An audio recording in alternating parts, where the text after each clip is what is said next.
of the Virginia State Air Pollution Control Board. There are copies of the agenda available for anyone who hasn't seen them. Before we get started, I'd like to take just a moment to acknowledge in silence an infamous day that occurred 81 years ago today. So you should just join me in a moment of silence to remember those victims and heroes of Pearl Harbor.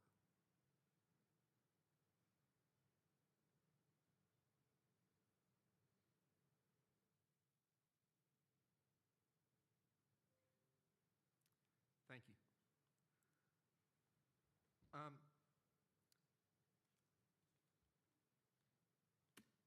Usually we like to read the rules.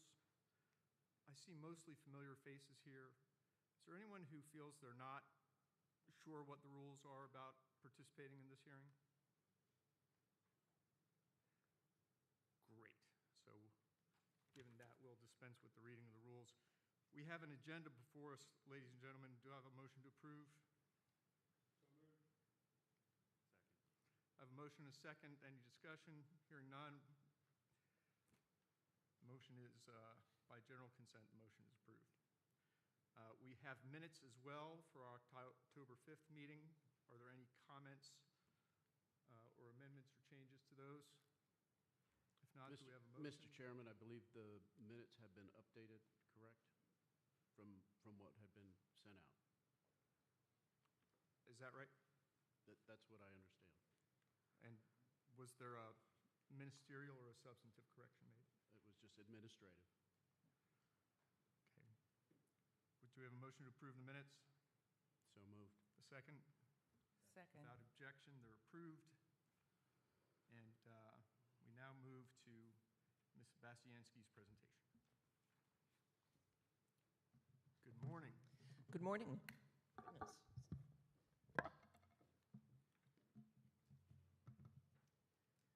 I'm Karen Spastiansky. I am a policy analyst, and I work for Tom Ballou in the office Can you move the microphone a little closer to you? How's that? They don't sting. There we go. All right, thank you. Yes, I work in the Office of Air Data Analysis and Planning. And your first regulation for today is federal documents incorporated by reference, and this is an exempt final regulation. The Federal Clean Air Act allows EPA to delegate the implementation and enforcement of certain programs to the states. These are the New Source Performance Standards, the National Emission Standards for Hazardous Air Pollutants, and the National Emission Standards for Hazardous Air Pollutants for source categories. These are more commonly known as Maximum Achievable Control Technology, or MACT standards. And if a state wants to implement these programs directly, they need to request it of EPA and show EPA that the state has the ability to implement these programs. If EPA agrees, they then delegate the authority to implement these programs to the states by a letter. Virginia has requested, and we have received this delegation authority from EPA. Now, the board needs to incorporate the new standards in order for us to obtain this enforcement authority from EPA. Otherwise, the enforcement authority stays with EPA. And the standards are continually being updated and modified. They reflect the most current technical research, and we want to be able to keep up with that as well. There are no brand new standards that have gone out over the last year. So we are updating the Code of Federal Regulations, or CFR books, to refer to the most recent code book, which is July 1st, 2022. And if you're wondering about that July date, by the time the government printing office gets to Title 40, Protection of Environment, it's July. For these standards runs from July 1st to June 30th. I'm also updating the CFR internal references for recent rulemakings. The last two board meetings, you all adopted some regulations that reference federal standards. They were incorporated at that time. What I'm doing today is adding them to the master list in 9 VAC 5-20-21. And finally, most importantly, we are adding a substance to the list of hazardous air pollutants. And I'd like to talk some more about 1-bromopropane. It is used as a solvent and a reactant. It is pretty much ubiquitous. It's very common. And part of the reason for that is because it was originally used as a substitute for HFCs and other stratospheric ozone depleting substances. So it was good for that. However, it has been shown to have toxic characteristics, and EPA has therefore added it to its list of hazardous air pollutants under Section 112 of the Clean Air Act, and that is found in the Code of Federal Regulations at Part 63. Now, whenever there is a significant action like this, our permitting and compliance staff do a lot of outreach. And although this material is not manufactured in Virginia, we do have 3 facilities that use enough of this stuff that we needed to take a look at their permits and to make sure that they were meeting the standard. And these 3 facilities are Slocum Adhesives in Lynchburg, Times Fiber, they manufacture fiber optic cable, and they're located in Chatham, and Aerojet Rocketdyne, which is a rocket testing and research and development facility in Orange County. I make a blanket statement here that permitting and compliance staff are working with these facilities to make sure they are in compliance. Of those 3 facilities, Slocum Adhesives and Aerojet Rocketdyne, they don't need to make any changes to their permits, to their processes. They're in the clear. And I understand that our Blue Ridge Regional Office is working with Times Fiber to make sure that they're complying with the standard.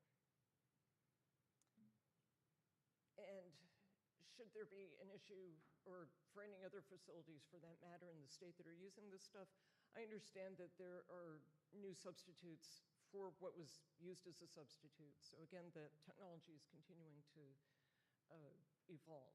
And before I move on, are there any questions about 1-bromopropane? Karen, just one. Obviously, there's a heroic effort going on to deploy broadband throughout Virginia. Is there any chance of there being interruption to the production of fiber optics at Chatham? Not that I've heard of. If they do need to change their processes or their permits, that's something that they work out with the regional staff. Okay. It's an ongoing process. Okay, thanks. Karen, I do have a question. So 1-bromopropane is now the subject of a risk determination by federal EPA. They came out with their final determination on the material in July, I believe, July of this year. With that, is the staff aware of any potential impact, just as our chairman just asked, as far as use and processing of the material? Yes, I checked with our TSCA person at DEQ, and we've made sure that the air permitting and compliance staff are aware of that. Okay, thank you. Are there any other questions?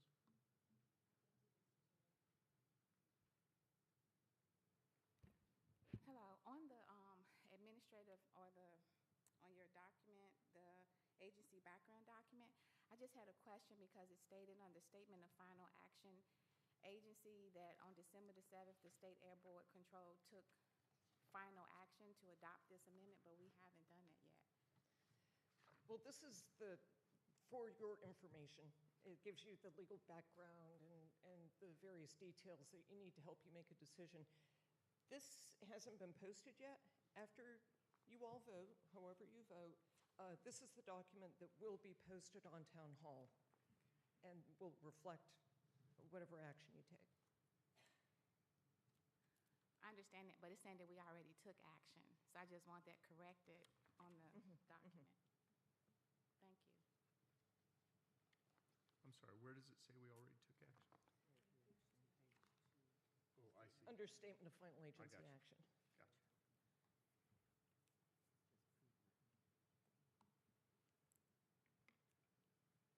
If there's nothing else, Karen, you want to continue? Moving along. regulation is exempt from the standard regulatory adoption process because the Administrative Process Act allows us to be exempt because this action is necessary to conform to federal requirements. And the department's recommendation is that the board adopt the proposal with an effective date consistent with the Administrative Process Act. In adopting this proposal, the board affirms that it will receive, consider, and respond to petitions by any person at any time with respect to reconsideration or revision as provided in the Administrative Process Act.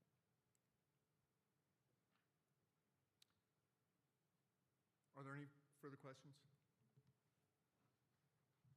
Ladies and gentlemen, you've heard the recommendation from staff. This is one of our really non-discretionary actions. Is there any further discussion on the board? If not, I'd entertain a motion to approve. Is there a second? All in favor, please signify by saying aye. Aye. Opposed, same sign. And the recommendation is approved. Thank you, Ms. Bastianski.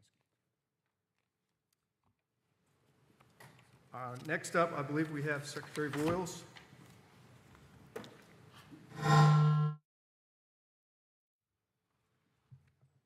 Mr. Secretary, great to have you back here with us. Thank you. Thank you.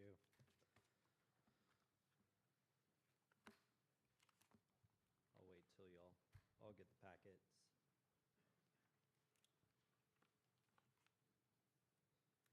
And please tell me at any point if I need to speak up. I was reminded of that yesterday at VMRC. Speak up. I control it. Yeah. Speak up? All right. Good start. Yes. Good start. Thank you. So great to see everyone again. Travis Wills, Acting Secretary for Natural and Historic Resources. So today I have the opportunity, and it is an opportunity to provide the board with an update on the administration's plan for the Commonwealth's participation in RGGI, otherwise known as RGGI, or the Regional Greenhouse Gas Initiative. I have a number of slides to go through to provide an overview of the process to date, and we'll Hold on also... if you'd hold on just a minute. Let's let these folks have their pictures taken, and when they're finished with that, they can either sit down or leave.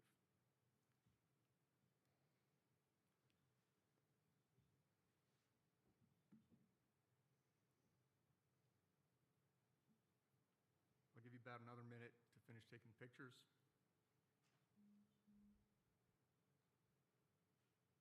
Appreciate your participation in our process. And looking at my camera people, anybody not had enough opportunity to take their pictures? All right. Would you please take your seats?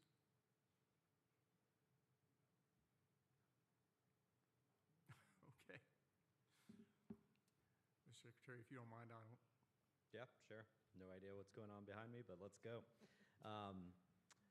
A number of slides I'll plan to go through showing the process to date and detail the proposal before you. Open to questions at the end. I may call in DEQ staff to help me out as well, but looking forward to it. So I control my own slides here. Just for some background, I'm not sure any of us need it by this point, but it is a good reminder of the system that we're considering with the proposed action today. RGGI is a carbon cap and trade program between 11 northeastern and mid-Atlantic states. There are some in consideration, as you see on the map above us, Pennsylvania and North Carolina. But as we know, that process in Pennsylvania is not going as smoothly as some has anticipated, and many are watching what we're doing here today in Virginia.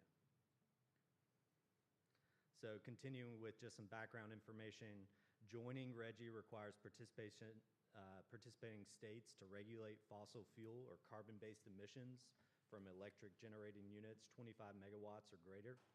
Each carbon-based budget source must hold an allowance for every ton of carbon dioxide it emits during a 3-year period called a control period.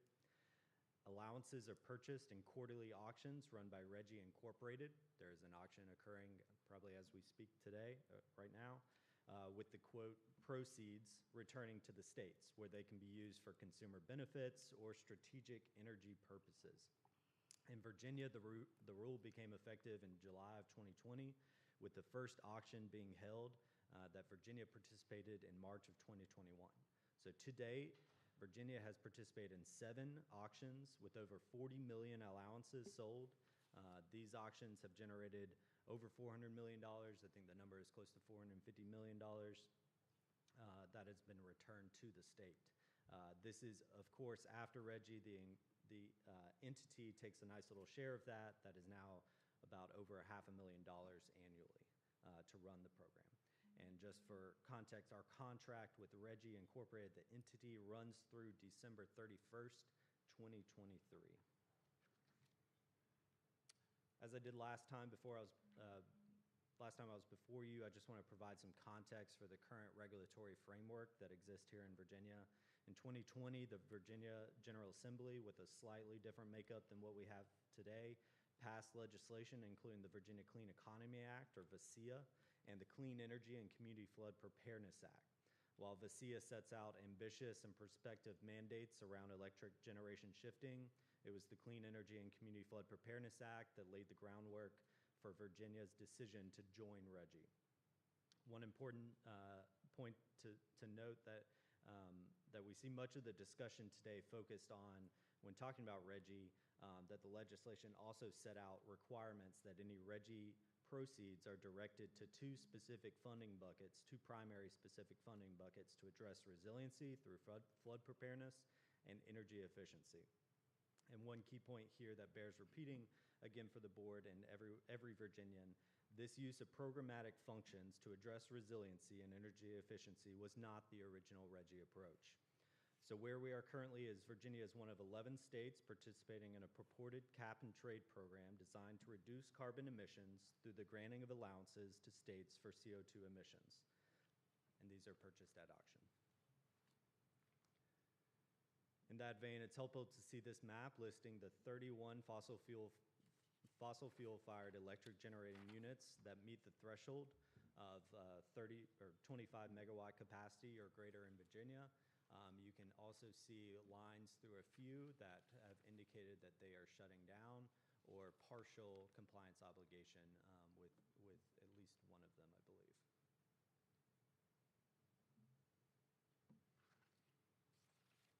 So here we are. Earlier this year in January, we had the results of citizens of Virginia speaking up and voting. That would be a new administration, a new focus, and a desire to really improve Virginia and move us forward. Part of this is recognizing that reliable and affordable access to clean energy is imperative to the health and safety of all Virginians. Since taking the office in January, this administration has taken key actions that have led us here to this day. On January 15th, Governor Youngkin signed Executive Order 9, which I understand you have a copy of before you. This EO9 was entitled Protecting Ratepayers from the Rising Cost of Living Due to RGGI. In EO9, the governor directed DEQ to reevaluate Virginia's participation in RGGI based off new information that points to higher costs to residential and industrial ratepayers, and that the benefits of RGGI participation have not been realized. Then, in March of this year, DEQ provided a report to the governor on the Virginia carbon trading rule in RGGI, specifically covering the cost and benefits. In this report, DEQ highlighted concerns with the program effectiveness of RGGI and the impacts on electricity rates. I'll go into a few more highlights of the report on the next slide. So DEQ's report had a number of important takeaways that have provided critical insight to the operation of RGGI in Virginia, many of which have further guided the steps that I am announcing today. As the administration continues to address the burdens on the lives of every person in the Commonwealth, the fact that RGGI operates as a direct tax on consumers is reason enough by itself to have serious doubts about the future of Virginia's participation in RGGI. This, coupled with the flawed structure and incentive of RGGI as implemented in Virginia, help provide an even more detailed picture of the issue, which is materializing in unpredictable and rising energy costs of electricity for all Virginians. This reality poses a significant and immediate threat to the Commonwealth and its citizens. So what does it look like when it comes to RGGI? Well, just in 2021, Virginia's utilities have sold over $227 million in allowances during the RGGI auctions, doubling initial estimates, and why this is important when looking at unpredictable and rising cost of electricity for all Virginians. Because Virginia is different than any other state in RGGI. The cost of purchasing allowances are passed on to the ratepayers. And over that same amount of time, the typical residential consumer bill has raised by over $2 a month, and we are seeing that continue to rise now. It seems that that fact does not bother many folks here, though, and many folks in Virginia, as we saw during the comment period. So if that is not kind of enough by itself, how about the typical industrial consumer bill was raised by about $1,500 a month?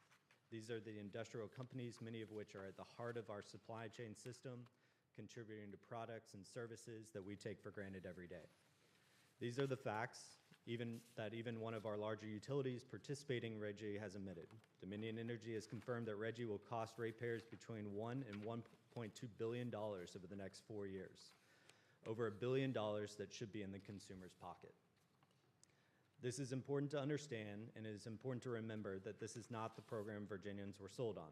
Prior to the legislative framework that we operate under now, Virginia's potential implementation of RGGI was designed to return the proceeds to the ratepayers, which was in order to offset the cost of the program to the consumer. So despite this being how RGGI was sold to Commonwealth residents, this is not how Virginia implemented the program. And while previous iterations of this board were initially supportive of the framework to offset the cost to consumers, this is not what we've been left with. Just with this, it is clear that the benefits of RGGI have not materialized while the costs have skyrocketed. And that leads us to why I'm before you again today, providing the details on the next step forward in this process.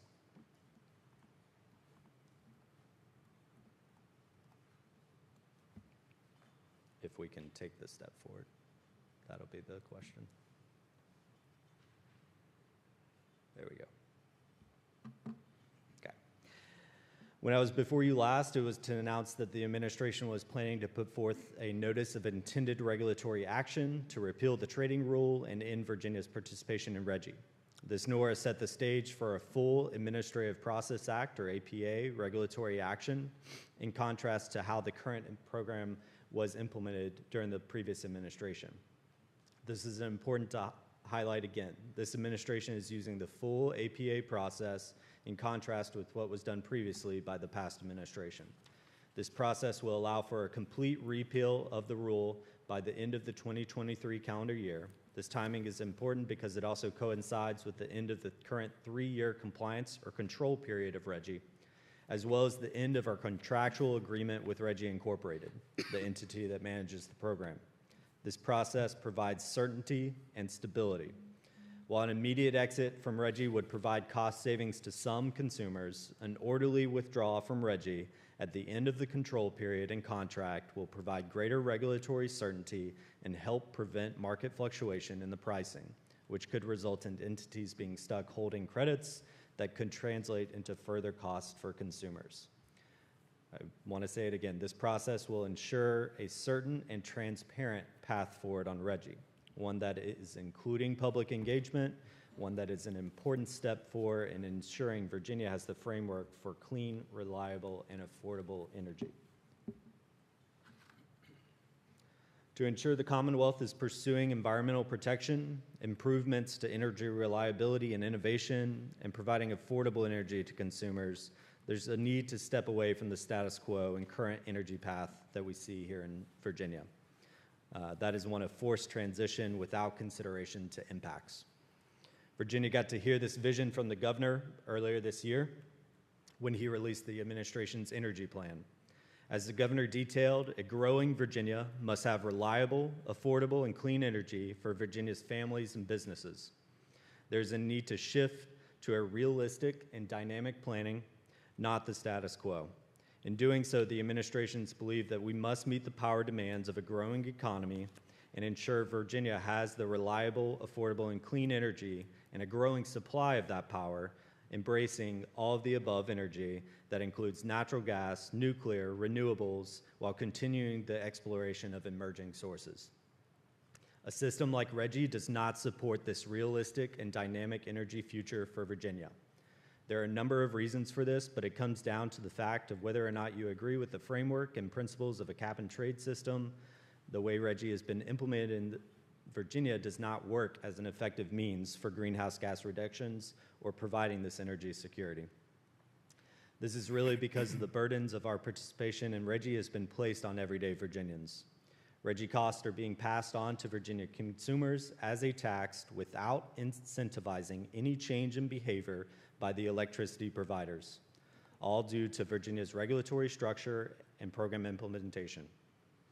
When setting up the RGGI program, the General Assembly abandoned our responsibility for energy policy in the Commonwealth and forfeited important decision-making abilities to other states, including those others in RGGI. Now those states have more say in our energy policy than any Virginia consumer or some of our own elected officials.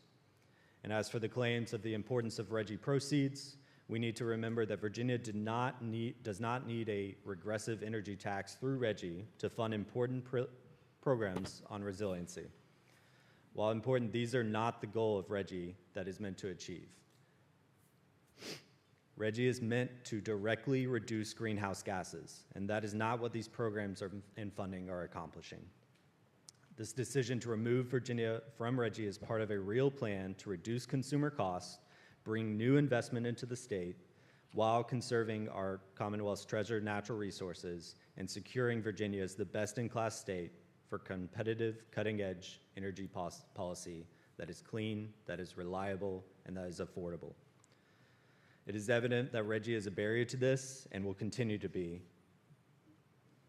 The points you see on this slide, increasing energy costs, the need to control Virginia's energy future, and the burden and questionable effectiveness on RGGI. These are all key factors for why RGGI is a bad deal for Virginia.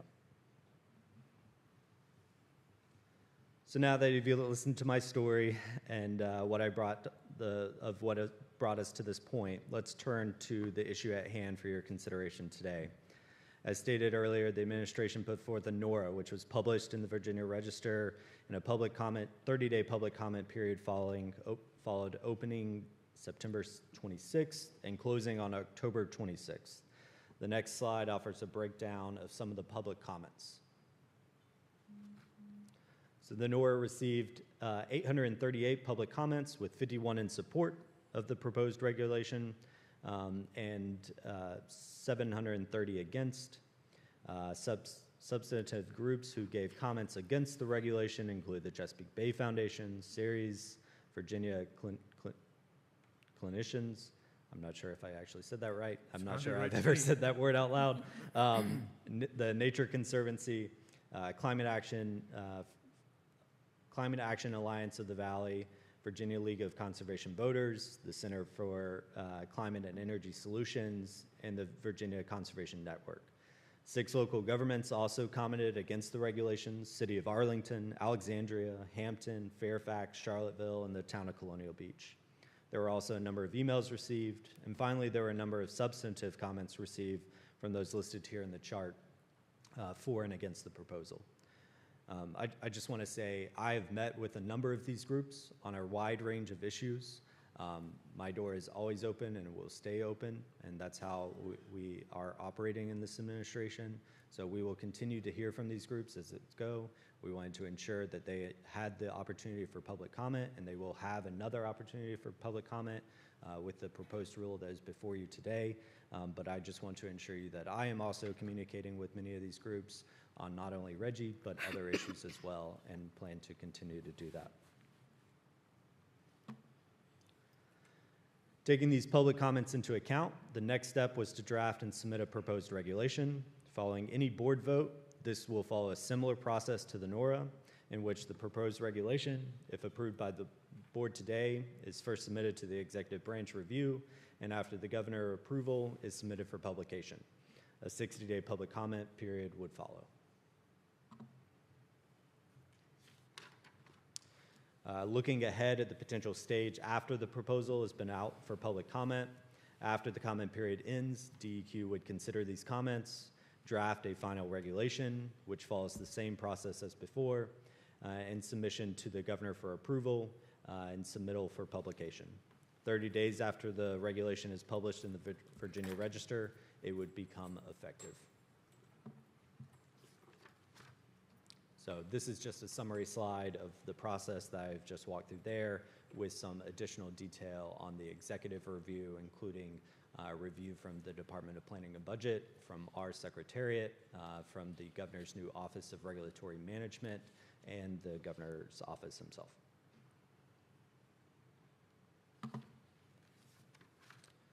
So again, the action taken today, proposed for you, is to approve a request to propose for public comment the repeal of part, it's up there, very long numbers, basically the CO2 budget trading program to be issued for public comment in accordance with the APA.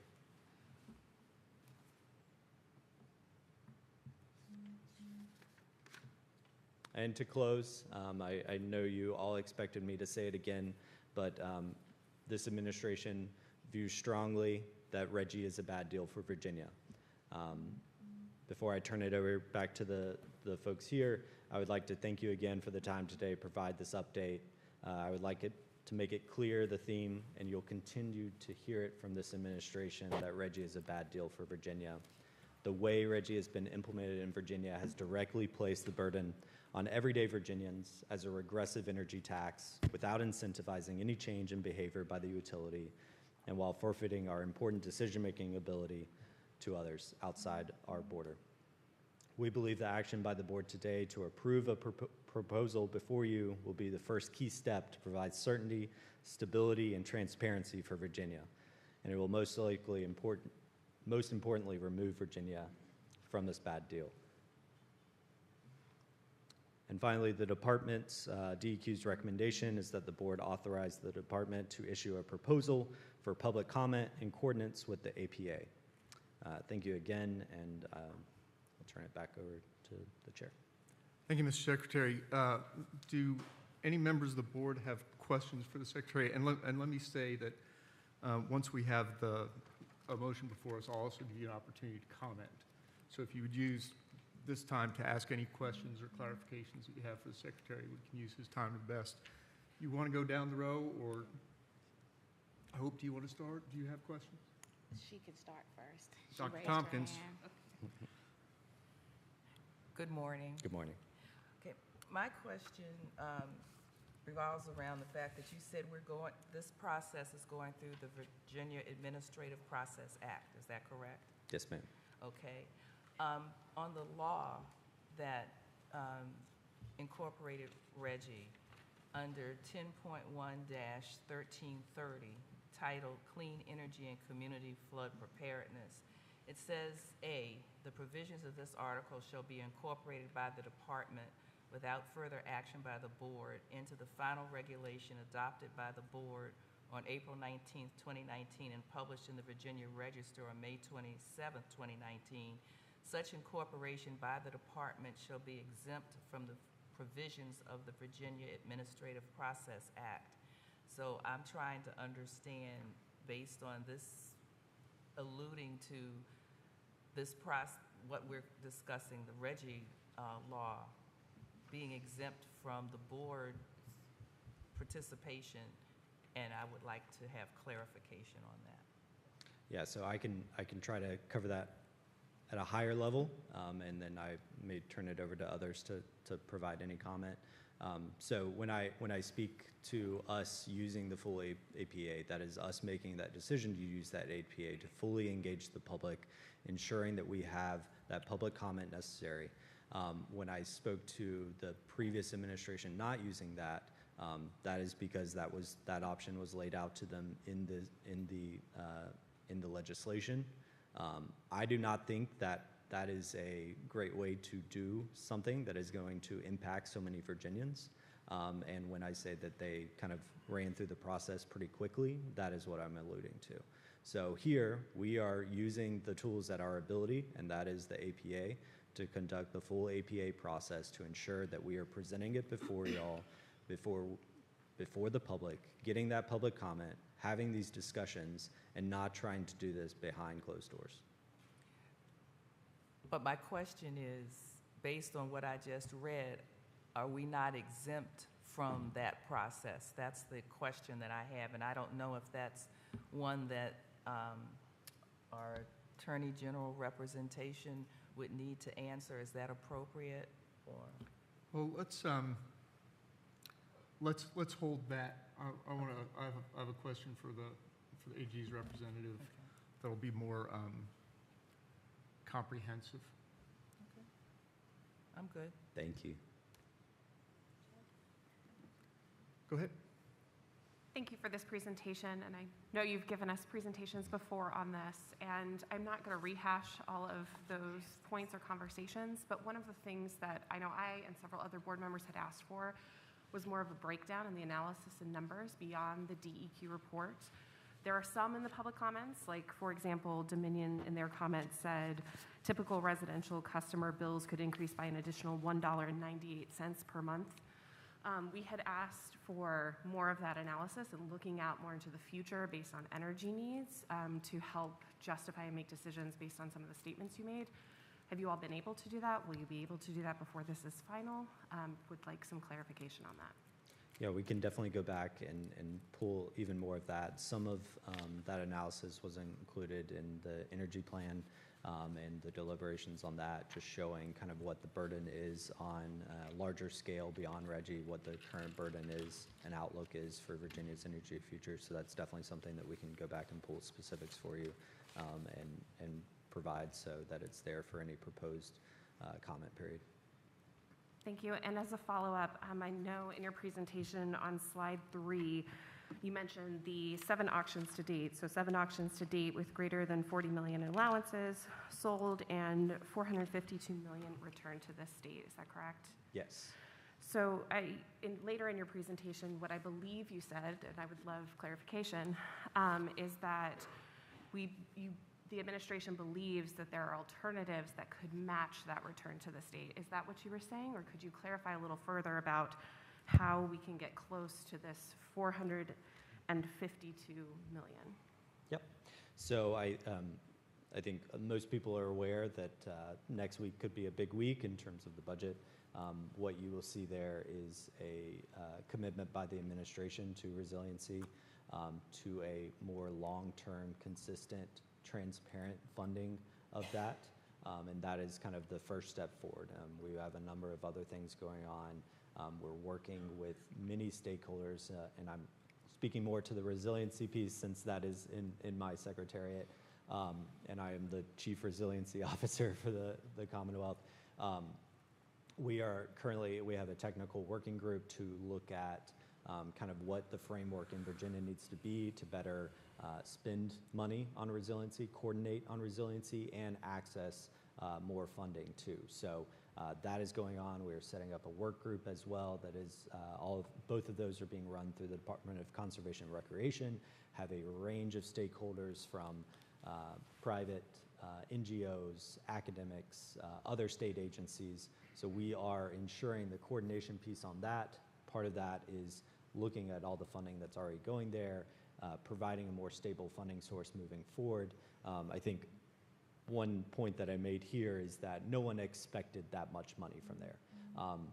Now, while that may be good because that is going back to these programs that are producing great projects, things like that, it's not good because that's an additional burden on Virginians, and it's not a transparent funding source. It's not one that the legislature can react to and understand very easily. So what we are looking at is looking at what the legislature has already proposed, what the legislature has already passed, and these programs that exist where they can be utilized further, and looking further down the road in terms of we have no idea what that number is going to look like next year. That's not a good way to provide a sustainable, consistent, transparent funding source to address some of these issues. Now, if we want to talk about, greenhouse gas reductions, that's fine, but what we're talking about here is money going to unrelated resiliency and energy efficiency programs. Well, I just want to reiterate, this is where modeling can really help you make these estimates and guesses. But just, can you give us a preview? Are we anywhere near the scope and scale of $452 million for the discussions that are ongoing to provide that more stable, transparent funding sources? I think we're all going to find out next week. Okay. And we look forward to it. Great. And that'll just be the beginning of the conversation. Thank you. Any other questions for Secretary Boyles? Yes, Mr. Chairman. Travis, enjoyed your presentation. Thank you. I'd like to follow up a little bit on what Stacy was asking you. So my question is, we've had staff present numerous times a decreasing trend in CO2 emissions over time, quite a bit longer than our participation in RGGI. If we withdraw from RGGI, can you give me your impression of what the potential continued emission reductions might be into the future, and what might be the investments in emission reduction equipment or programs that follow on from, as you mentioned, the Virginia Clean Economy Act? Yep. So I think that we all realize that market trends are leading to cleaner energy sources. That's something that we all recognize. The governor recognized in his energy plan and his comments. That is something that we're going to continue to pursue. But we're not going to pursue that blindly without being realistic that a transition needs to happen, and it needs to happen in a way that provides certainty, reliability, and can support a growing Virginia, because that's what we all want. In the end, we want Virginia to continue to grow. So I think that we're going to continue to see market trends lend that way. The expansion of solar in Virginia is I read about a different project every day. We are closely coordinated with Dominion and the offshore wind and BOEM and the future offshore wind leases that were just recently announced. We have a coordinated effort within the governor's office on that to ensure that we're looking at, the Kitty Hawk lease that is just south of Virginia as well, what that would potentially look like coming on shore in Virginia. What are the needs? What are the opportunities there that rise out on the upcoming leases as well? And then also, I think we're all aware that the federal government has invested tremendous amounts of money to just get at that. Further greenhouse gas reductions. We are very aware of all those funding opportunities, and we are pursuing those.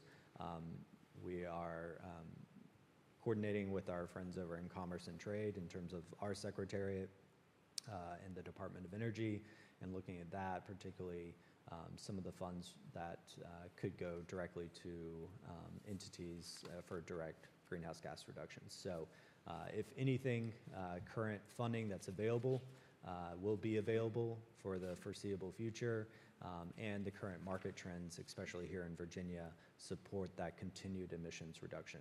And we can do that while continuing to grow Virginia, but we just have to be smart, transparent, and kind of reality-based in that, which means that, yes, we are going to continue to use some fossil fuel sources as part of that, and they need to be part of that mix to provide that reliability as we move forward. The governor also mentioned a heavy focus on nuclear, small modular reactors, particularly in Southwest. You will see increased commitment to that effort as well, and that effort across Virginia. There is already an extensive network in the nuclear industry and academia in Virginia. We've been meeting with them all year long, and it's been great conversations, and really they think Virginia can be a leader in that as well. And that, what we're talking about there, is a clean energy source as well that can be affordable. I had one follow-up question, just an administrative one. On your slide 2, I need to ask, I thought New Jersey withdrew from RGGI, and it shows it being participating. Yes, because it's not on the list, but it is highlighted. Yes, Mr. Mayor, under the Christie administration in New Jersey, they did withdraw. They withdrew in an orderly fashion like we're trying to do here. And then when they changed administrations, they came back into Reggie. So they are currently a participant. Okay, thank you. I appreciate that. Thanks, Mike. I was counting my states on the map and counting my states on the list, so I missed them on the list, my bad. Okay, I'm glad the accounting's been figured out. Thank you. No further questions. Does anyone else have a question?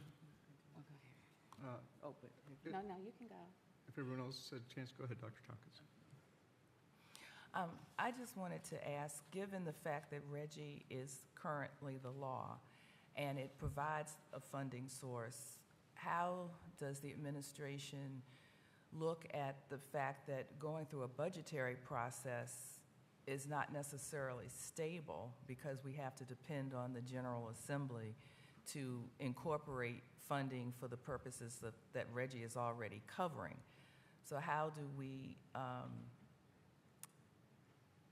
bring that together? How do we look at that? And then considering the fact that Dominion, who wants to put up wind turbines off of the Virginia beach coast, and that is predicted at a cost of over $4 per month to the constituents or the citizens of the Commonwealth, and yet right now we're paying, or well, actually we're not paying, but we were for 6 months of the year, $2.39 per 1,000 kilowatts.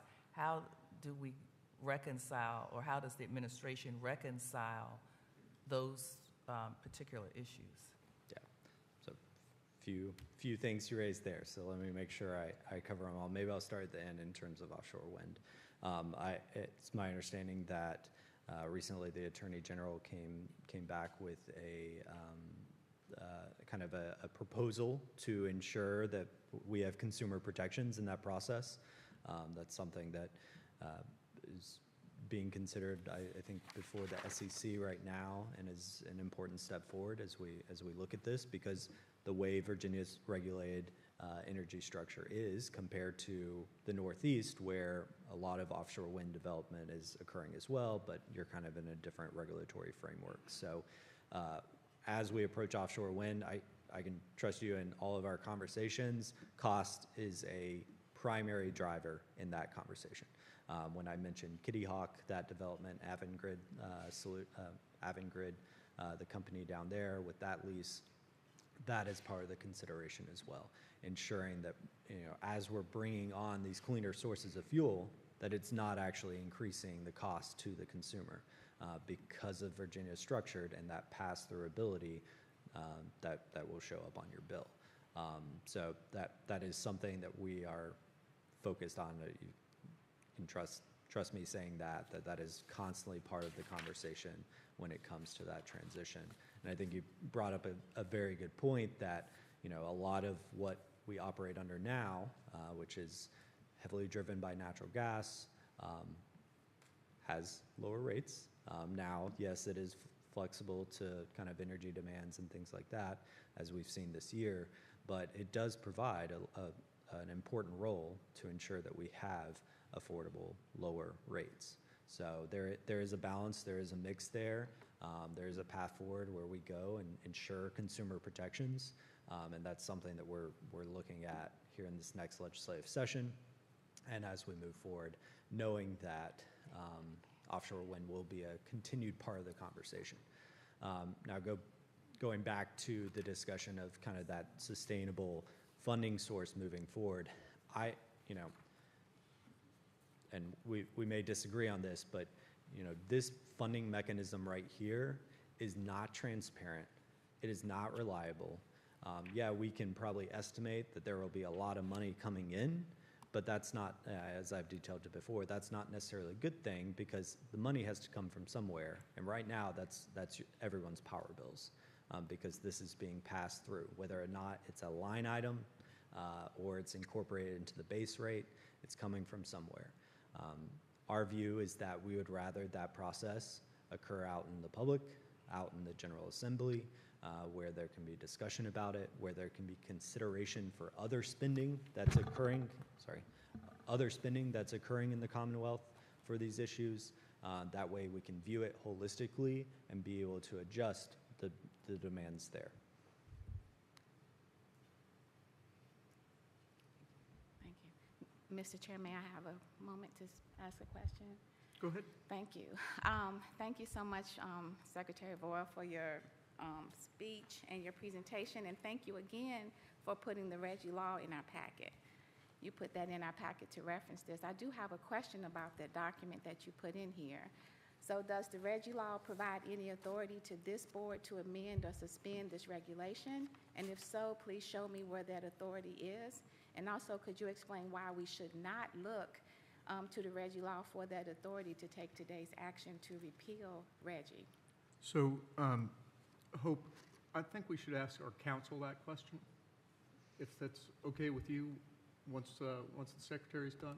Okay, well, I have another question then for the Go ahead. secretary. I just passed out, and if you wanted this, or if someone could see this, I want to go back to the agency's background document back in June of 2020. And I passed it out to the other board members, but if you look on the second page of that document, DEQ stated that the mandate for this regulatory action is a directive of the General Assembly, which you have mentioned the General Assembly a couple of times to us. So would you agree that the 2020 DEQ described the agency action as a mandate by Reggie Law, meaning that it is required to promulgate by the law based on this document? So the 2020 General Assembly adopted Senate Bill 1027 and House Bill 981, which are the Clean Energy and Community Flood Preparedness Act. These authorize the director of DEQ to put us into Reggie. I think the plain language of the code is the director is hereby authorized to establish, and it goes on. So the key word there is authorize, and we do not view that as a mandate. So you're saying that you do not see the mandate being used as a mandate. You're looking at it as a discretionary item So, in terms of interpretation. so the administration views the word as authorize as not, that does not mean mandate. Okay. But I will let the Attorney General's office opine any further. All right. And you keep speaking about transparency, but you won't tell us. You said wait until next week. Is there any way that you can kind of let us know to reassure us that if, moving forward, where will other funding sources come? Because this particular funding source has helped a lot of people, especially out in rural America and low-income folks across our whole state. Yep. So what would we do? It's really hard getting funding from our General Assembly. Those dollars are very precious, and we all fight for them for equity and to also help people that are dealing with flooding. So I feel like we need to really get answers from you about that. Yeah, so I think you made an important point there. This issue goes across the state. It is not a red or blue issue in terms of resiliency and flood preparedness. And the support that you see in the General Assembly is it's not a red or blue issue. So in terms of support at the General Assembly level, I'm not worried about that. In terms of our coordination with them and the feedback that we've been receiving just on our general ongoing efforts has been very positive, and we continue to work collaboratively with the General Assembly and all stakeholders across all spectrums. This is something that has been going on before this administration was here, and we've only we spent the first few months to get a good assessment of everything that's going on, seeing where the gaps were, and then we've attacked the gaps and we've moved forward. And we are not letting our foot off the gas pedal on that too. Matt Wells is our director over at Department of Conservation and Recreation, and this is, along with state parks, which everyone loves, this is his main issue too that he's working on is resiliency and ensuring that we're going for that. I'm sorry, at this time I can't provide you any specific number that you'll see with this week. There are countless others across Virginia that are all looking for similar answers on basically every issue under the sun. And there's still conversations going. So I can't provide you a specific number, but I do, it is significant. And I don't use the word significant kind of carelessly. What you'll see is using the existing mechanisms that we have right now, how best to provide funding sources that are going to be long-term investments for the state. Knowing that with this timeline, we're in RGGI until the end of the next calendar year. So we do recognize that there will continue to be money flowing in from that. So when earlier I said what you'll see next week is a first step, and it's a first step. We know that there will be further conversations after that in terms of when we are absolutely out of RGGI and what does it look like from there. Hopefully our goal is to be using the technical advisory committee that we have, using the work group that we have, using all the ongoing conversations that we've been having this year, is being able to be in a much better place going in, coordinated with agreement from across the spectrum on this is the best approach for Virginia. So, one more question. The comment in your presentation, there were overwhelming support against this proposal that you have towards us. What role or what do you see those comments play with our action today? Because the people have spoken. So we need to, well, I'm not going to speak for anyone else, but it was when I read the comments, I was just, did not see a lot for the proposal. So from your office, and you're reading this, what, from just a governing standpoint, what do we owe the people? So maybe I could take that one. Okay. Hope those comments are there to inform the decision of this body. So they have whatever role each of us, whatever weight each of us accords them. It's not up to the secretary to tell us what weight they have or don't have. Each of us has to evaluate, and along with the rest of the record, all the rest of the information that we've heard, and act accordingly. Thank you, Mr. Chair. That is honestly what I was about to say that these comments are really to For provide us. the opportunity to show you. And one point I will make on that, many of the comments have touched on these few issues that questions have been focused on today. And I don't think that's, we've talked about path forward on each of those. So, for us, we really believe that, looking at the proposal before you and looking at the impact that the proposal has before you and taking out some of these other conversations is helpful. So I appreciate the questions, and I think a lot of the comments speak to that, and I think we've addressed a lot of the comments just talking here today. And that gets back to why we wanted to use the fully APA process, is to provide this, because it is helpful, and we wanted to provide the most assistance to you in making your decision. Okay. Thank you. If there are no further questions, thank you, Mr. Secretary. Thank you. Before we take up the department's recommendation, I'd like to observe that we've been honored by the Attorney General with the appointment of a new representative. Counsel, thank you for being here with us. Thank you. I think we have two questions for you before we take this on this morning, and I'll articulate them both, and then you can answer them in whatever order you think is best. The first, I think, is Dr. Tompkins' question, which is a procedural one. If we're not required to follow the full APA process, are we permitted to do so? In other words, if we're allowed to do a less comprehensive process, do we as a board have a discretion to engage in a fuller investigation and process? And then the second question is, have you reviewed the recommendation from the department, and has the Office of the Attorney General made a determination as to whether we have the authority, the legal authority, to adopt that recommendation? So those are two questions, I think, that we need to have addressed definitively. Thank you, Mr. Chair, and thanks for teeing those up for me. To answer the first question, yes, the board may follow the APA procedure. And the answer to your second question is yes, I have reviewed the proposed regulation and determined that the board has the authority to adopt the proposed regulation set forth in Agenda Tab F. Okay.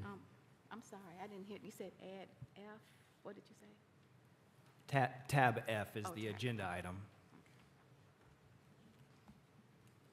Thank you, council. With that, do we have a recommendation before us? Do we have a motion? I'll move that we adopt the DEQ's recommendation. We have a motion to adopt the recommendation. Is there a second? Second. We have a motion and a second. The recommendation, therefore, is before us. I think as we've done before, what I'd like to do is give each member an opportunity. We'll go down the line, starting with Hope on my right and working our way down to Russ on my far left. I hope we don't have to worry about time limits or anything. I think we're all going to say what we need to say and not take more time than that, but let's see how it goes. So, Hope, would you like to start? Thank you, Mr. Chair. I mean, given what was presented to us today and in this forum, I do not feel comfortable about voting on this Reggie repeal. There's simply not enough answers to my questions, especially on whether we have legal or illegal today. I do not agree with the Attorney General's assessment. I've tried very hard to understand why this action is even before us, because it's simply not clear to me that the Reggie law that was, in my opinion, mandated was passed by the General Assembly, that we repeal that regulation. I will uphold the rule of law so that I maintain public trust in the work that I do for this Air Board. I therefore must abstain from voting today, as I do not believe that we, as members of the Air Board, have the legal authority to do so. Thank you, Hope. Thank you. Dr. Tompkins? Okay. I too have some concerns about the legality of us taking action today, and I'm still not really clear, even though I realize our Attorney General representative said that we have that authority. Is that correct? That's correct. Okay. But I don't really understand it because of the fact that a law was passed by the General Assembly, and then we're saying that we have the right to set in motion the repeal of the regulations that help the law to be, or is the implementation of the law. And so in that regard, if we could have some further instruction as to how that works, maybe I could feel more comfortable. But at this point, without that information, I would need to abstain from voting at this time. Thank you, Dr. Tompkins. Mr. Holloway? There it is. I'd just like to thank you, Mr. Chairman, and Mr. Secretary, and the DEQ. As I've said a number of times, this program isn't a cap. There are no allowances that are provided to any of the sources such that they have to reduce any of their generation or any of their CO2 emissions. This is merely a market in which each of the sources goes into the market and buys allowances to offset every ton that they emit, and then then that becomes basically a tax on however many tons that they emit. And that tax, or that amount of money, in addition to the cost of generating, which is also paid by the ratepayers, is passed on to the ratepayers. There is no limit that's put on top of generators.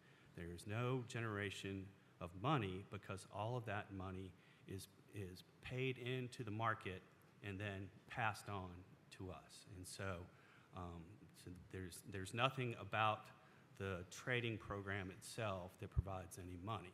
And so I think that people continue to misunderstand that, and to think that there is a tons cap that these sources cannot go above, and that's simply not true. Thank you, Mr. Holloway.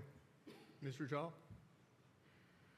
Thank you. I want to start by saying I fully appreciate the public review process and the transparency around it, and the need to go through that when we're making big changes.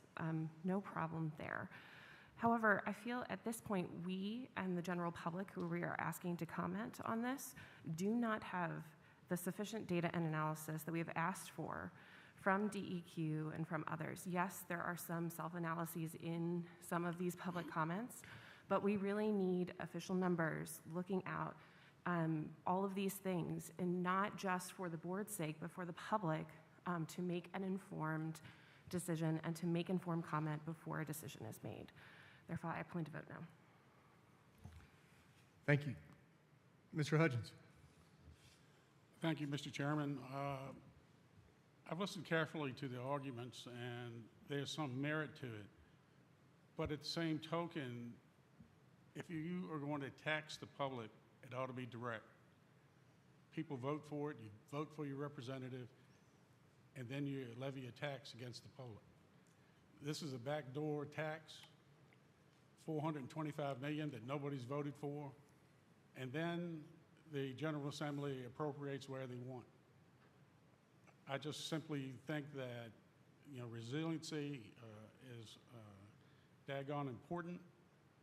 If it's important, your political leaders ought to vote for the tax to make it happen and not depend on your electric bill that is unfair to people who cannot afford the electricity today.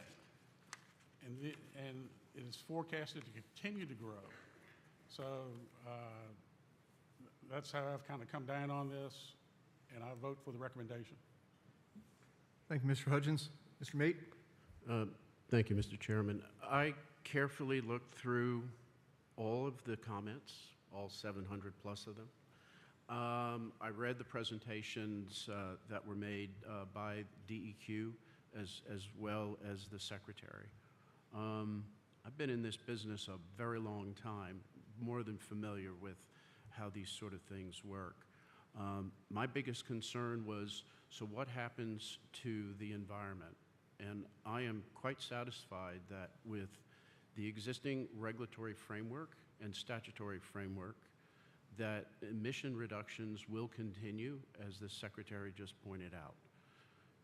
I also agree with my other colleagues here that RGGI is just a tax. I don't see the particular benefit being derived from it being done in this fashion. So I won't belabor the point. I support the proposal as drafted. Thank you.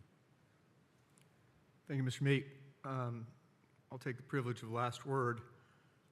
In my view, there are important questions that have been raised that are outside the purview of this board. First is the legality of our action. Oddly enough, as an attorney of 32 years, I don't think this board or I am confident to make that determination. That has to come from the Office of the Attorney General, and it's very clear what that office has determined. The second thing that is outside our purview is anything that doesn't relate to air pollution control. And so to the extent that there are second-order impacts to us making a decision regarding how to regulate air pollution control, those lie within the purview of the governor and the secretariats and the General Assembly. It's not the job of the Virginia Air Pollution Control Board to fix problems other than air pollution control. With that said, I'll call for a vote. I know we've had several members say they're going to abstain, so let's take first votes in favor, and let me see hands. 1, 2, 3, 4. And against? 1. And abstaining? 2. So with 4 votes in favor, 1 against, 2 abstaining, the recommendation is approved. Thank you, ladies and gentlemen. Thank you all for participating in this process.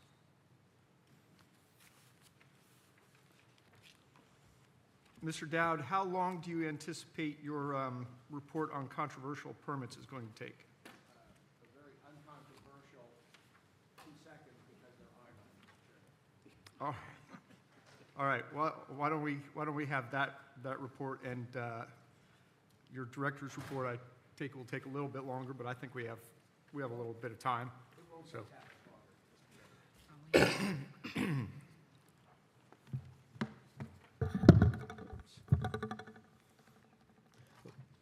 Good morning, ladies and gentlemen. I'm Mike Dowd. I'm the Director of the Air and Renewable Energy Division for DEQ. And first on the agenda is the controversial permits under what we call the board bill. For this meeting, there are no controversial permits to bring to the board's attention or for discussion today.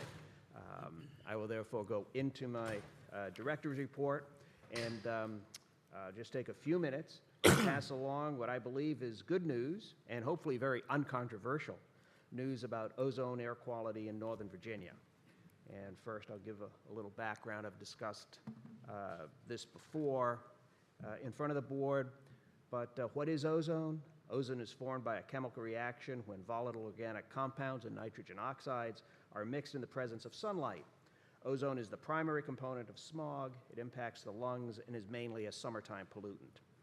And it is heavily regulated under the Clean Air Act by means of the National Ambient Air Quality Standards, or NAAQS as we call them, that are established by EPA at a level to protect human health with an adequate margin of safety, including the health of vulnerable populations such as the elderly, the young, and asthmatics.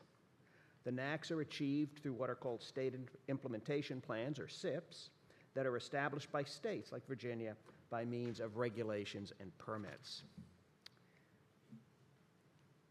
Now, EPA has lowered the NAAQS for ozone many times over the years, most recently in 2015.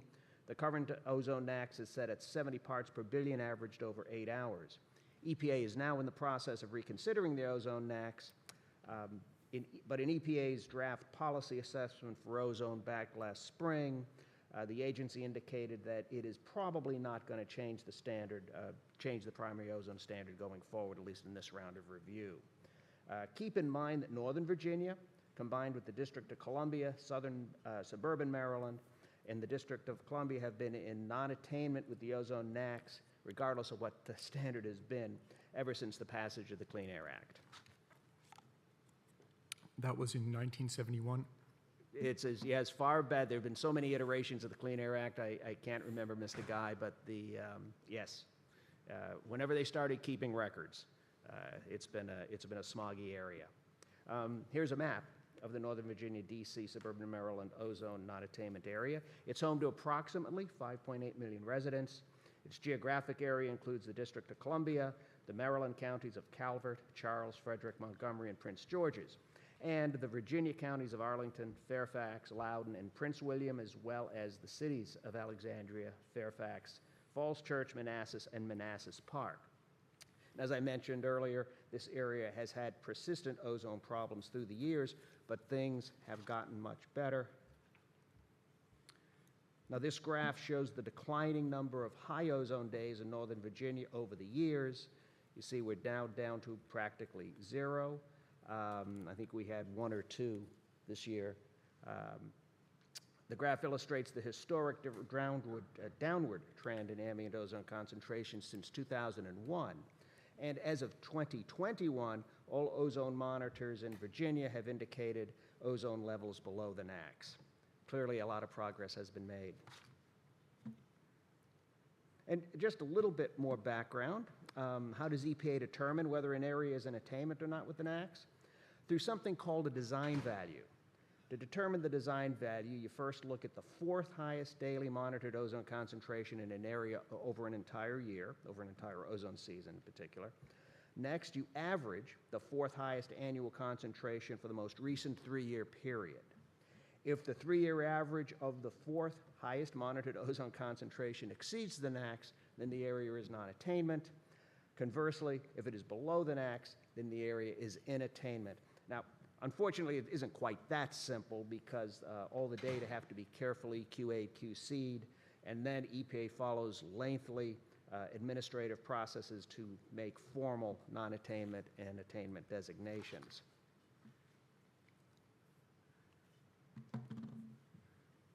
And while the Northern Virginia region did not meet the ozone standard by the Clean Air Act's deadline in 2020, which is how it was when it was supposed to achieve it.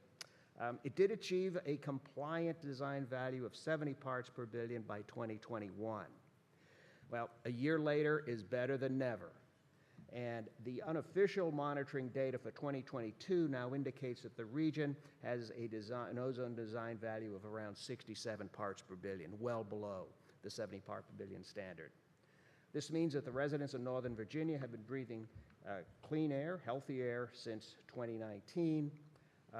And this is really big news because it's the primary function of the Clean Air Act and state air quality agencies like my division, which is to ensure that residents and visitors to the Commonwealth breathe clean air.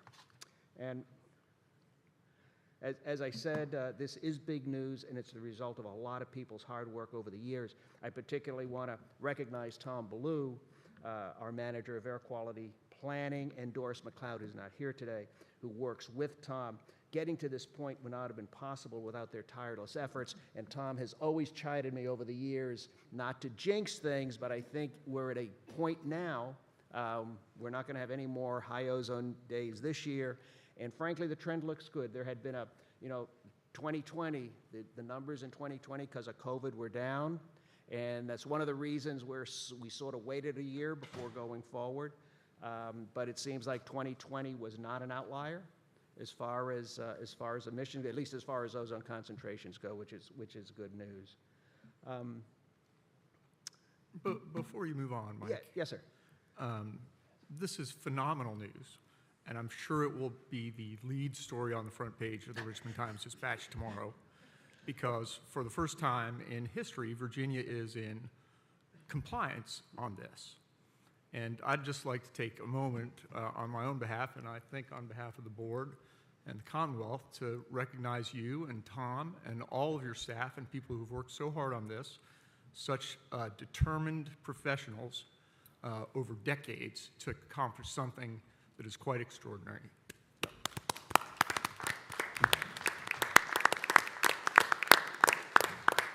Well, we certainly appreciate that, Mr. Chairman. It's sort of been sneaking up on us stealthily. As I said, we've had clean air up there really since 2019. That's what makes it look like it was on purpose. Yeah, and so it's something that we've been working for, and hopefully, you hate to jinx things, it could go downhill, but it doesn't look like it will at this point, barring, you don't know what type of future big developments will go in Northern Virginia or suburban Maryland. Or EPA could lower the standard again. If the standard gets lowered, clearly would have to fight to achieve that standard as well. Enjoy the moment, Mike. But so what are the next steps? Well, DEQ officially asked EPA for what's called a clean data determination for the region back on November 14th. DEQ's letter was quickly followed up with similar requests from the District of Columbia and the state of Maryland. EPA, in my discussions with EPA's Region 3 Air Director, EPA is very receptive to the request and will officially act on it after the 2022 ozone data has undergone a rigorous QA/QC analysis early next year. We have the data, and we believe it's really good for 2022, but it still has to go through a rigorous process to assure its quality. And at clean data, we're not quite there yet officially or formally, because the clean data determination is only the first step in EPA's process to formally redesignate Northern Virginia and DC and suburban Maryland. And that may take a couple of years. It probably would. But so far so good, and we were at the point in time where Tom felt comfortable that we could talk about it. So that's all I have. Mr. Chairman, I do have a question for Mike. Yes, Ms. May. So for your next, remarkable accomplishment, when can we expect the requirements for emissions testing in the Northern Virginia area to be vacated? Yeah, well, that's going to take a little longer, Mr. May. One, becoming compliant with the NAAQS certainly indicates that folks are breathing clean air. What we have to do going forward is we have to do a maintenance plan, as it's called, and we're still in something called the ozone transport region. And both things indicate that it's going to take a while before any standards up in Northern Virginia are loosened or done away with. And I know that's really not, we have to maintain. If we can loosen them, that'll be up to EPA a bit down the road. The ozone transport region, we're in Northern Virginia's in the ozone transport region, and that the Clean Air Act requires all that. What, Tom? Yeah, well, it's required by the Act, but it's also required by the ozone transport region, and that'll be tougher to get out of, but there's also very complex permitting requirements. Right. Non-attainment permitting requirements up there. Perhaps that someday, as we get cleaner up in Northern Virginia, we can petition to remove ourselves from the ozone transport region. But that's down the path as well. Okay. All right. Thanks, Mike. Any other comments or questions? Mike's report. Tom, do you want to make any remarks? Thank you very much. Thank you. How many commenters do we have signed up today? Mr. Chair, we have 7 individuals. Each individual has up to 3 minutes. And we're confident all these individuals are speaking on permitted topics? They've indicated so. I'm sorry? They've indicated yes. Okay. I think with that, you all don't mind if we go through, do you? So let's begin. Nate Beneforto. Good morning. Good morning, members of the board. Excuse me. Nate Benferrato, Senior Attorney at the Southern Environmental Law Center. Excuse me. As I understand, as part of the public forum, I cannot address the proposed regulatory action to pull Virginia out of RGGI that the board just voted to put out for public comment. I will abide by those rules. But I do want to emphasize that this board can and should be doing more to involve the public and actually listen to the public. Back at the August meeting, it's my understanding that the Committee on Public Engagement was essentially disbanded and is no longer continuing its work. And now the public is not able to address, at least not here today in person, this very significant action that the Air Board took. I think this is the wrong direction for the Citizen Board. I know that you all are here as citizens yourselves, devoting your own time, and I urge you to listen to your fellow Virginians. Find ways to be more transparent, find ways to invite participation, not limit it, and find ways to listen and involve these comments that you hear from your fellow Virginians in your actions. I also want to take a minute just to emphasize your responsibilities as the Air Pollution Control Board. Your job is to do what the General Assembly tells you to do. When it comes to regulation, your job is to study air pollution and figure out the best way to control, abate, or even prohibit such pollution. The General Assembly granted you these powers, and that is your job. We are at a critical moment in Virginia policy. We are experiencing the effects of climate change all over Virginia: flooding, severe storms, high heat days, and burning fossil fuels makes it worse, whether we're talking about power plants burning fossil fuels, the transportation sector, industrial processes, buildings. Burning fossil fuels pollutes our air and harms public health and exacerbates existing climate change problems. So I remind you of the urgency we need to act. I remind you of your job as the Air Pollution Control Board. You are not in the business of legislating. That's for the General Assembly. You are not in the business of regulating electricity prices. That's for the State Corporation Commission. You're in the business of reducing pollution. And so I urge you to remember this as you devote your time here today and in future meetings. And I urge you to listen to your fellow Virginians and please be a part of the solution. Thank you. Thank you, sir, for that heartfelt admonition. Who do we have next? William Stiles. Good morning. Good morning.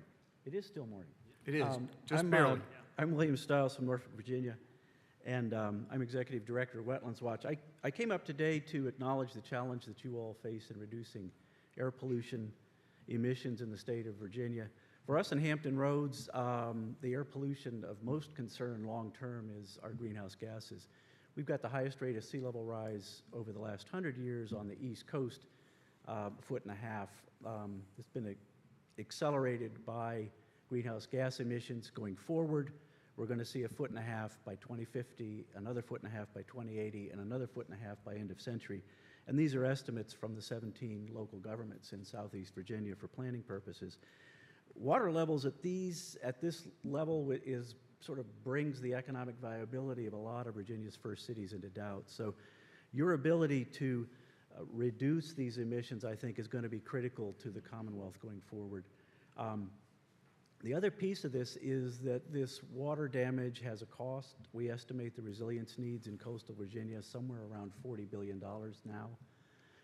When you add in the state's new rainfall intensity estimates, the riverine flooding in the valley and south side's probably a few more tens of billions of dollars. So it's a big bill. And in the 16 years that we've been working on sea level rise adaptation, the state spending on this up until the last couple of years has been zero. A lot of federal pass-through money, Coastal Zone Management Program, Virginia Sea Grant, some money from VDEM, Virginia Department of Emergency Management. But the state hasn't, until recently, put a dime into this. There are years where us, as Little Wetlands Watch, we're raising and spending more money on sea level rise adaptation than the state of Virginia. So the other challenge you've got going forward is how are we going to pay for all of this? Even if you get federal funding, as the city of Norfolk just did, in getting $400 million for its flood project, it's requiring $200 million in non-federal match, and they're going to come looking for it from the state. So in summary, the challenge you've got is reducing emissions and finding the money to pay for it. I could describe such a program, but the rules of this forum prohibit me from putting a name to it, but I would hope going forward that you could find a solution. I'm old enough that I won't be around to figure out whether you found a solution or not, but my children are, and the decisions of whether they stay in Norfolk or in the state of Virginia, I think have a lot to do with your ability to ensure the sustainability of Virginia's environment. So thank you, and thank you for the challenge that you face. Thank you, sir. Glenn Besa. Mr. Besa, nice to see you again. Good to see you, sir. Regarding the issue of the ozone compliance, I would make the observation that that was achieved in large measure through a cap and trade program related to NOx. So as some statements were made relative to cap and trade being a tax, I would just observe that NOx budget trading resulted in our compliance. I'd like to observe also what a difference a year makes. This past year, we have seen tremendous devastation with regard to climate change. We've seen over 30 Kentuckians, not too far from the Virginia border, die as a result of flooding. We've seen 30 million Pakistanis actually impacted by flooding, and 1 million of them are homeless or ill-homed. Over 1,000 died. We saw Hurricane Ian slam into the Florida coast to a cost of, I think, $50 billion. Anyway, it's a lot of money. Okay, what about last year? Let's look at last year. Last year, this board, following the laws of Virginia, denied a compressor station for the Mountain Valley Pipeline because it was constructed because it would have constituted an environmental injustice. That's what this board did last year. Last December, last year, this board adopted, because I was here, regulations with regard to clean car standards, okay, which are now apparently on the chopping block.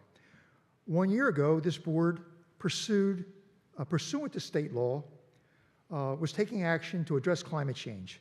Today, we have a governor and a Youngkin administration that is a climate denier or a climate obstructionist, asking this board to ignore the law and to ignore the climate science. I urge this board to follow the law and to follow the science to protect Virginia's citizens from climate change. Thank you so much. Thank you. Victoria Higgins.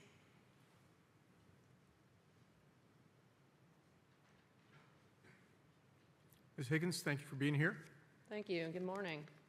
My name is Victoria Higgins. I'm the Virginia Director with Chesapeake Climate Action Network. We're a grassroots organizing group here in Virginia. So I'm here today to talk about flooding, and the reason for that is that frequently and increasingly, Virginia is underwater. We just had William Stiles up here talking about 1.5 feet of sea level rise in Hampton Roads since mid-century, another 1.5 feet by 2050, and in some places, it may well be over 6 feet in Sewell Point in Norfolk, and that's according to federal sea level projections. Right now, we're already looking at more than 4 times as many days of tidal flooding as we had in 1960, and when it floods in Norfolk, the waters literally sweep the cars away. So that's what's happening right now. The climate effects that we're feeling right now are from our greenhouse gas emissions 30 years ago. Without significant investment in preemptive flood protection, coupled with aggressive action on climate, Hampton Roads will not be livable by mid-century. So to abandon that region to that fate would speak volumes about our commitment or lack thereof to environmental justice, and I urge the board to consider that legacy in this critical moment for climate action. But Hampton Roads is far from the only region of the state that is suffering from flooding and extreme weather that we know beyond a doubt is tied to man-made climate change. Southwest Virginia this year experienced devastating flooding for the 2nd year in a row, and we have to prepare those communities for future storms by proactively building resilience so that when the storms come, they don't sweep houses away. This story about climate and flooding is local and personal at the same time as that it is universal. Just this past August, I saw small business owners put up sandbags in front of their doors on King Street in Old Town Alexandria to stop the waters from rushing in and keeping their storefronts closed for weeks. So whether it's Hampton Roads or whether it's Southwest or whether it's Nova, the current and rising risk of flooding is acute, and the urgency of preparing for and mitigating climate change has never been more apparent. Thank you. Susan Miller. Good morning, Ms. Miller. Good afternoon. Is it? Oh, never mind. We're going to take a break now. No, go ahead. So, good afternoon to you, Chairman, and Good to afternoon. the members of the State Board for Air Pollution Control and also to the Department of Environmental Quality. Thank you for providing time for comments from the community. I'm Dr. Susan Miller, a retired family physician and a member of the Virginia Clinicians for Climate Action. But he said it right, didn't he? He did. Okay. VCCA is the Virginia branch of the Medical Society Consortium for Health and the Environment.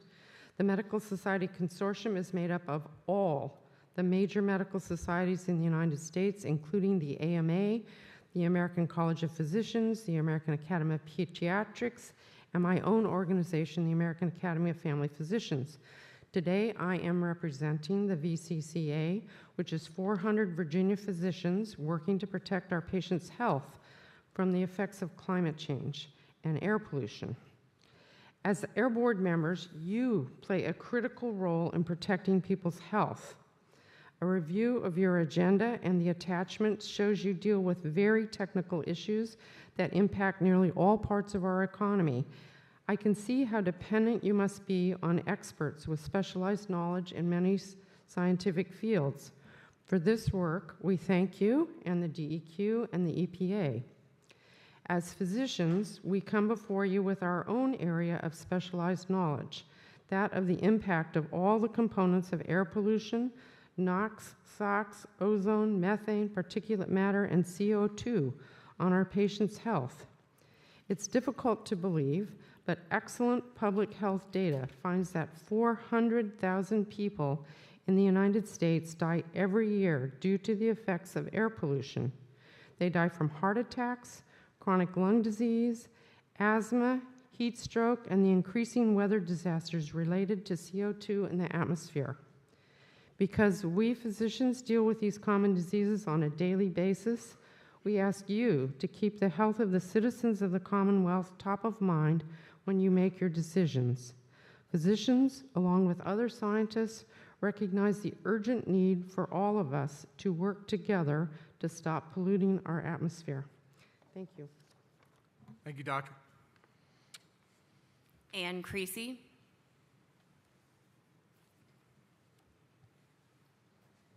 Good afternoon. Hi, my name is Ann Creasy. I drove up here from Norfolk, Virginia today to make this comment. As listed in Virginia Code, it is the charge of the Air Pollution Control Board and the DEQ to develop a comprehensive program for the study, abatement, and control of all sources of air pollution in the Commonwealth.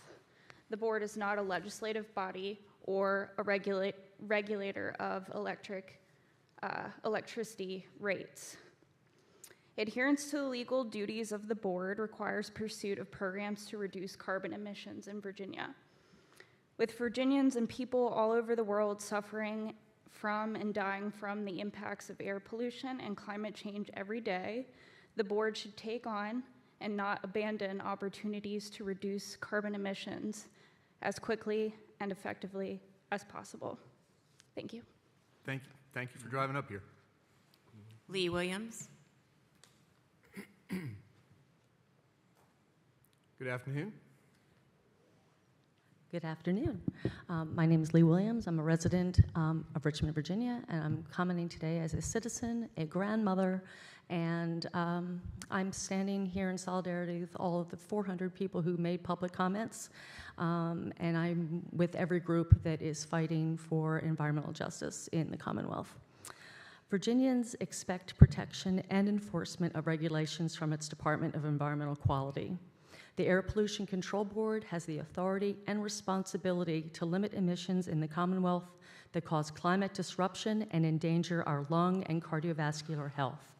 The DEQ and its citizen boards are our first line of defense and must commit to ensuring that Virginia's most vulnerable communities are protected from climate disruption and have access to clean air, water, and land. Projects with known environmental health risks and impacts must not be permitted. Holding polluters accountable after they've caused irreparable harm is a disservice to the communities you are all sworn to protect. Upholding and building upon established science and codified protections and strengthening them in a nonpartisan spirit as new and cleaner technologies and incentives become available. I hope you will take into account how fragile our ecological systems are and that your decisions have ripple effects across them all. I hope that you will remember that humans are connected to these ecosystems and just as impacted by climate disruption when you are making important decisions that impact not just our generation, but the next. Thank you for your time. Thank you so much. There are no other speakers. There are no other speakers. Are there any other matters to come before the board? Hearing none, without objection, we're adjourned. Thank you all for being here.